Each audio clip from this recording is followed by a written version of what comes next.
اعوذ باللہ من الشیطان الرجیم بسم اللہ الرحمن الرحیم وَيَسْتَفْتُونَكَ فِي النِّسَاءِ قُلِ اللَّهُ يُفْتِيكُمْ فِيهِنَّ وَمَا يُتْلَى عَلَيْكُمْ فِي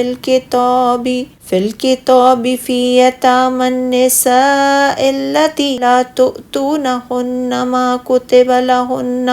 كُتِبَ لَهُنَّ وَتَرْغَبُونَ أَن تَنكِحُوهُنَّ وَالْمُسْتَضْعَفِينَ مِنَ الْوِلْدَانِ وَأَن تَقُومُوا لِلْيَتَامَى بِالْقِسْطِ وَمَا تَفْعَلُوا مِنْ خَيْرٍ فَإِنَّ اللَّهَ كَانَ بِهِ عَلِيمًا۔ اور اے نبی صلی اللہ علیہ وآلہ وسلم، لوگ آپ سے عورتوں کے بارے میں دریافت کرتے ہیں،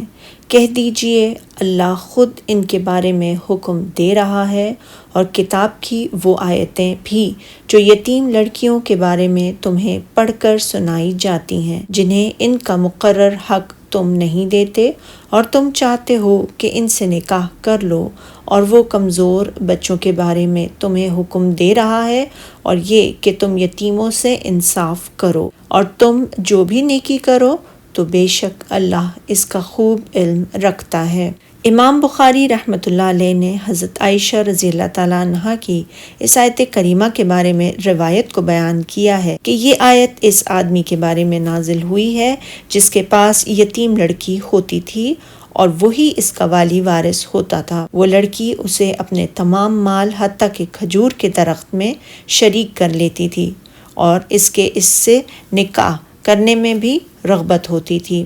اور اس بات کو وہ ناپسند کرتا تھا کہ اسے کسی اور کے نکاح میں دے تاکہ وہ شراکت کی وجہ سے اس کے مال میں حصے دار بن جائے، لہٰذا وہ اسے نکاح کرنے سے روکے رکھتا تھا۔ تو اس سلسلے میں اللہ تعالیٰ نے اس آیت کریمہ کو نازل فرمایا، اور اسی طرح اس کو امام مسلم نے بھی روایت کیا ہے۔ امام ابن ابو حاتم نے حضرت عائشہ رضی اللہ تعالیٰ عنہ کی روایت کو بیان کیا ہے کہ اس آیت کے نزول کے بعد لوگوں نے رسول اللہ صلی اللہ علیہ وآلہ وسلم سے ان کے بارے میں دریافت کیا، تو اللہ تعالیٰ نے نازل فرمایا، اے پیغمبر صلی اللہ علیہ وآلہ وسلم، لوگ آپ سے یتیم عورتوں کے بارے میں فتویٰ طلب کرتے ہیں، کہہ دیجئے اللہ تم کو ان کے ساتھ نکاح کرنے کے معاملے میں اجازت دیتا ہے، اور کتاب کی وہ آیتیں بھی جو تمہیں پڑھ کر سنائی جاتی ہیں۔ اس سے مراد یہ ارشاد باری تعالیٰ ہے سورہ نساء میں، اور اگر تم کو اس بات کا خوف ہو کہ یتیم لڑکیوں کے بارے میں انصاف نہ کر سکو گے تو اس کے سوا جو عورتیں تم کو پسند ہوں ان سے نکاح کر لو۔ اسی سند کے ساتھ حضرت عائشہ رضی اللہ تعالیٰ عنہا سے یہ بھی مروی ہے،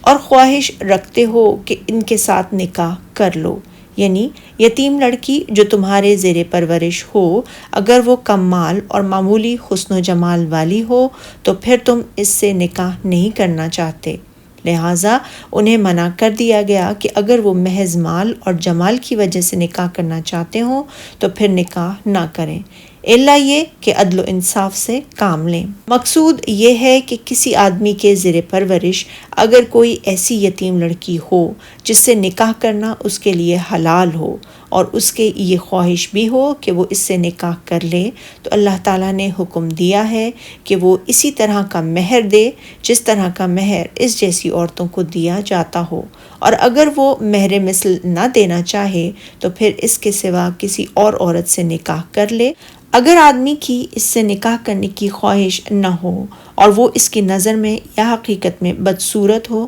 تو پھر اللہ تعالیٰ نے اسے اس بات سے منع کر دیا ہے کہ وہ اسے روک رکھے اور شادی نہ کرے کہ کہیں اس کے شوہر اس کے حصے کے مال کا شریک نہ بن جائے، جیسا کہ علی بن ابو طلحہ نے حضرت ابن عباس رضی اللہ تعالیٰ عنہ سے اس آیت کے بارے میں روایت کیا، زمانہ جاہلیت میں جب کسی آدمی کے پاس کوئی یتیم لڑکی ہوتی تو وہ اس پر اپنا کپڑا ڈال دیتا، جس کے معنی یہ تھے کہ اب اس سے کوئی نکاح نہیں کر سکے گا۔ اگر وہ خوبصورت ہوتی اور اس کی خواہش ہوتی تو اس سے خود نکاح کر لیتا اور اس کے مال کو کھا لیتا، اور اگر بدصورت ہوتی تو نہ خود نکاح کرتا اور نہ اسے کسی اور کے نکاح میں دیتا، حتیٰ کہ وہ اسی طرح مر جاتی، اور جب مر جاتی تو یہ اس کے مال کا وارث بن جاتا۔ اللہ تعالیٰ نے اسے حرام قرار دیتے ہوئے ایسا کرنے سے منع فرمایا ہے، اور بیچارے بے کس بچوں کے بارے میں حکم دے رہا ہے کہ متعلق فرماتے ہیں کہ زمانہ جاہلیت میں لوگ چھوٹے بچوں اور لڑکیوں کو وراثت میں سے ان کا حصہ نہیں دیتے تھے، اور یہ چیز اس فرمان الہی سے واضح ہے۔ جن کو تم ان کا حق تو دیتے نہیں، اللہ تعالیٰ نے اس سے منع فرما دیا، اور ہر حصے دار کا حصہ واضح کرتے ہوئے فرمایا سورہ النساء میں، ایک لڑکے کا حصہ 2 لڑکیوں کے حصے کے برابر، خواہ وہ چھوٹے ہوں یا بڑے۔ اور یہ بھی حکم دیتا ہے کہ یتیموں کے بارے میں انصاف پر قائم رہو، کے بارے میں فرمایا ہے جیسے یتیم لڑکی کے صاحب مال و جمال ہونے کی صورت میں تم اس کو ترجیح دیتے ہو، اس سے خود نکاح کر لیتے ہو، تو ایسا ہی اگر وہ صاحب مال و جمال نہ ہو تو پھر بھی اس سے نکاح کر لو، اس صورت میں بھی تم اسی کو ترجیح دو، اور جو بھلائی تم کرو گے تو بے شک اللہ اس کو جانتا ہے۔ یہ فرما کر اللہ تعالیٰ نے نیک اعمال کرنے، اپنی اطاعت بجا لانے کا شوق دلایا، اور اللہ تعالیٰ تمہارے تمام اعمال کو جانتا ہے اور ان کا پورا پورا صلہ عطا فرمائے گا۔ سبحانک اللہم و بحمدک، اشہد ان لا الہ الا انت، استغفرک و اتوب الیک۔